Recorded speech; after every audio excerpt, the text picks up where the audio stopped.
Hello po, magandang hapon po sa inyong lahat. Kumusta po kayo? Sana po ay okay lang. At ito po pala yung mga durian na aming naani sa farm. Ito po yung kung natatandaan nyo. Ito po yung durian na aking vini-video noon na maliit pa hanggang sa lumaki. At ayan, nahinog na po ngayon. At meron po akong palatandaan kung mahinog na po siya kasi bumubuka po yung kanyang bandang ilalim. Ayan po, bukod doon sa kanyang amoy talagang matapang po, medyo matapang po talaga yung amoy ng durian. At ayan po yung kanyang tinik, ipapakita ko sa inyo na sobrang talas niyan, ayan. At ganyan po ang itsura ng kanyang laman. Yung iba po talaga ayaw kumain ng durian. Ako noon ganyan din.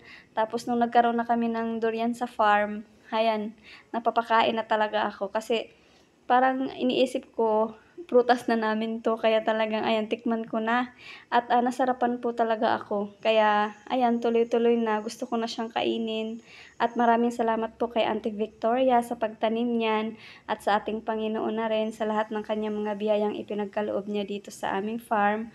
Talaga naman pong sobrang daming blessings kaya talagang ayan, nakakatuwa po. Marami kaming naani na mga prutas dito sa farm. Isa na po dito yung durian. Subukan nyo pong kainin yung durian. Masarap po talaga. Sa umpisa lang po yan, medyo talagang manibago po kayo kasi yung amoy nga niya, ito daw yung prutas na hindi pwedeng nakawin.